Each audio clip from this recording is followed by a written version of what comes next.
ہی کہ اللہ تبارک و تعالی بندہ عاجز نو حق و صداقت بیان کرن دی توفیق عطا فرمائے۔ اللہ آمین۔ تھال دے لوگوں یاد رکھائے نبی پاک صلی اللہ علیہ وسلم دی محبت یہ ساڑے ایمان دے واسطے ضروری ہے، اور نبی پاک دا ادب یہ ساڑے دین دے واسطے ضروری ہے۔ جسم دے وچوں تساں لوگ بڑے سادہ ہو، اور میں ایک سادہ مثال دے کے اپنے مضمون دے طرف بڑھتے ہیں۔ جسم دے وچوں اگر روح نکل ونجے، بت دے وچوں اگر روح نکل ونجے، انسان کہیں کارے دا نہیں۔ ایمیں ہی اگر ایمان دے وچوں نبی دی محبت نکل ونجے، ایمان کہیں کارے دا نہیں۔ ایمیں دین دے وچوں نبی دا ادب اگر نکل ونجے، دین کہیں کارے دا کوئی نہیں۔ ایمان تقاضا کردہ ہے نبی دی محبت دا، اور دین تقاضا کردہ ہے نبی دے ادب دا۔ نبی پاک صلی اللہ علیہ وسلم دی بارگاہ دے آداب اللہ تبارک و تعالیٰ نے اپنے حبیب صلی اللہ علیہ وسلم دی بارگاہ دے آداب دے متعلق قرآن مجید دے اندر بہت ساری آیتاں اللہ پاک نازل فرمایا۔ آقا کریم صلی اللہ علیہ وسلم دا ادب یہ سب دے واسطے فرض عین ہے، کوئی عربی ہو کوئی اجمی ہو، جس نے بھی پاک نبی دا کلمہ پڑھا ہے اس دا تعلق کسی بھی مکاتب فکر دے نال ہو، اس دے واسطے لازم ہے کہ اس نے پاک نبی علیہ السلام دا ادب کرنا ہے۔ نبی دی بے ادبی اتنا بڑا کبیرہ اور سخت گناہ ہے کہ اللہ تبارک و تعالی انسان دے نیک اعمال، نیکیاں، عبادات، مجاہدات اور انسان دے شب و روز دے محنت نو اللہ پاک مٹا دیندا ہے، عمل ضائع کر دیتے ویندے ہیں اس بندے دے جڑا شخص نبی پاک دا بے ادب ہوندا ہے۔ قرآن پاک دی سورۃ حجرات دی پہلی آیت کریمہ آپ اس دا ترجمہ سماعت فرماؤ۔ اللہ تبارک و تعالیٰ نے ارشاد فرمایا، آیت کریمہ، یا ایھا الذین آمنوا لا تقدموا بین یدی اللہ ورسولہ واتقوا اللہ۔ اللہ پاک نے ارشاد فرمایا کہ ایمان والو، اللہ اور اللہ دے رسول صلی اللہ علیہ وسلم تو اگھا نہ ودھو، واتقوا اللہ، اللہ تو ڈر ونجو، ان اللہ سمیع علیم، بے شک اللہ تبارک و تعالی سندا بھی بخوب ہے، اور اللہ ہر چیز نو جاندا بھی بخوب ہے۔ اللہ تبارک و تعالی نے ارشاد فرمایا، خطاب اہل ایمان دے نال ہے، فرمایا کہ ایمان والو، اللہ اور اللہ دے رسول صلی اللہ علیہ وسلم تو اگھا نہ ودھو۔ اس تو مراد کیا ہے؟ نہ شریعت تو تجاوز کرو، نہ سنت تو تجاوز کرو۔ تے جیڑا شریعت تو تجاوز کردا ہے وہ اللہ تو اگھا وددا ہے، اور جیڑا سنت تو تجاوز کردا ہے وہ نبی پاک دی ذات تو اگھا وددا ہے۔ یہ ایک قول ہے بھی مفسرین دا، فرمایا کہ اللہ اور اللہ دے رسول صلی اللہ علیہ وسلم دی ذات تو اگھا نہ ودو، واتقوا اللہ، اللہ تو ڈر ونجو، ان اللہ سمیع علیم، بے شک اللہ تبارک و تعالیٰ سندا بھی ہے اور اللہ پاک جاندا بھی ہے۔ دوسری آیت کریمہ سورۃ حجرات دی، چونکہ مدنی صورت ہے، نبی پاک صلی اللہ علیہ وسلم 13 سال، آپ توجہ میرے سمت رکھو، سرکار 13 سال مکہ دے اندر رہے۔ میں اج کسی اور مقام تے جلسہ کیتا تو یہ جملہ میں عرض کیتا، سرکار نے بھاویں پتھر کھادے ہیں، بھاویں سرکار دے نال زمانے نے جیسا سلوک بھی کیتا ہے،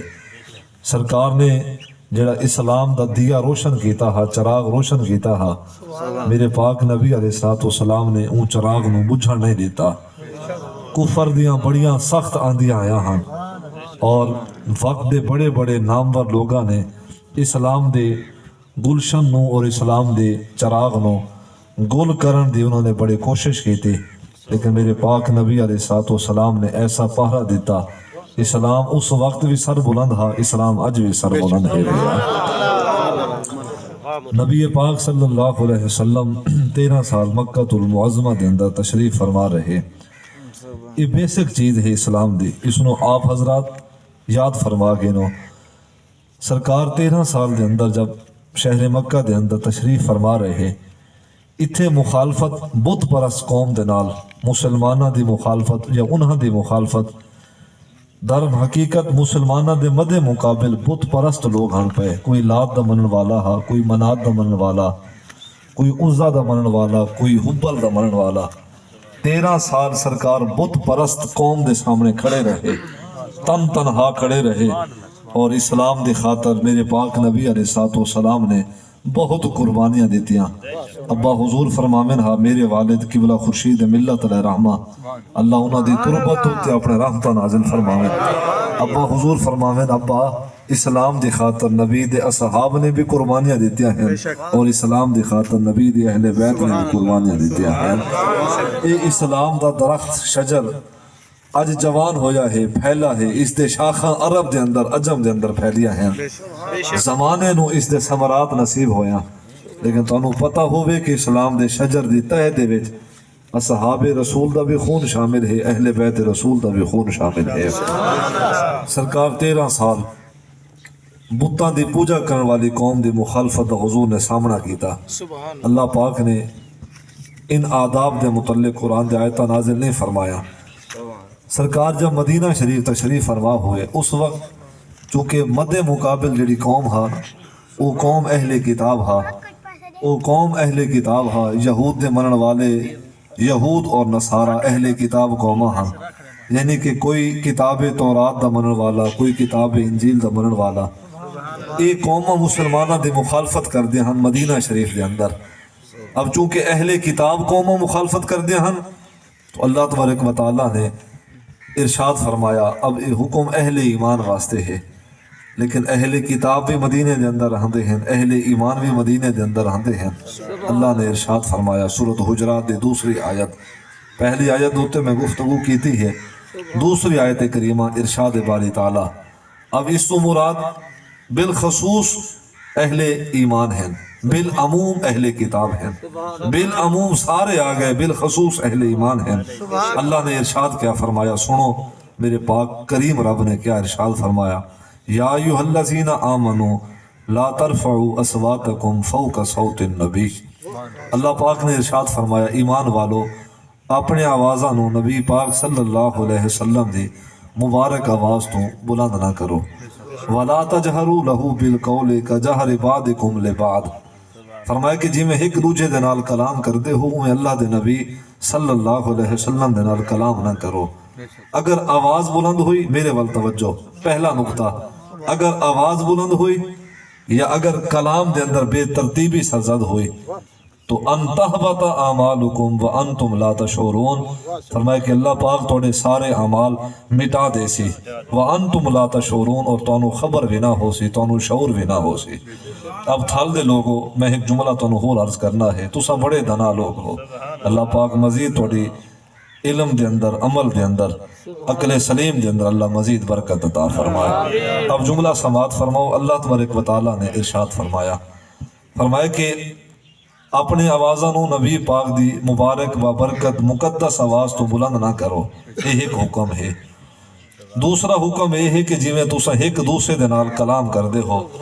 وَلَا تَجْهَرُوا لَهُ بِالْقَوْلِ كَجَهْرِ بَعْضِكُمْ لِبَعْضٍ، جی میں تسا بشیر دے نال کلام کر دے ہو، مثال ہے جی میں اللہ دیتے دے نال کلام کر دے ہو، جی میں منظور خان دے نال کلام کر دے ہو، فرمایا کہ اس طرح اللہ دے نبی صلی اللہ علیہ وسلم دے نال کلام نہیں کرنا۔ اتھوں تھال دے لوگوں ایک اور مسئلہ بھی سمجھ آندا ہے،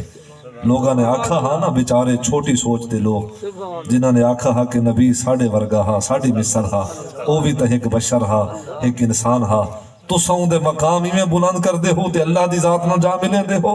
میاں اسا نہیں بیان کر دے پہ، اللہ نے بیان فرمایا ہے اپنے محبوب دا مقام، فرمایا کہ بشیر دے نال کلام کر دے ہو یا نذیر دے نال کلام کر دے ہو، اپنی من مرضی کر سکدے ہو۔ منظور خان دے نال جے اللہ دیتے خان دے نال کلام کر سکدے ہو، اپنی من مرضی کر سکدے ہو۔ فرمائے کہ لا ترفعوا اصواتکم فوق صوت النبی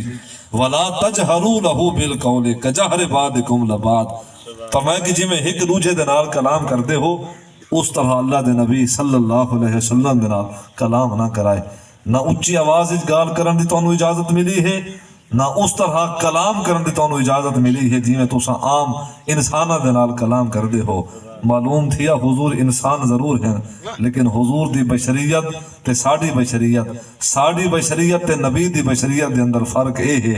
اساں ایک دوجے دے نال تا کلام کرن دے اندر تھوڑا بہت بے عدلی کر سکتے ہیں، بے اعتدالی کر سکتے ہیں، پر نبی پاک صلی اللہ علیہ وسلم ایسے بشر ہیں، ایسے انسان ہیں کہ اللہ نے حکم فرمائے کہ انہاں دے نال کلام کرن دے اندر خیال رکھائے، جی میں ایک دوسرے دے نال کلام کردے ہو انہاں دے نال ویسا کلام بھی نہ کرائے اور انہاں دے نال کلام دے اندر اپنی آواز نو بلند بھی نہ کرائے۔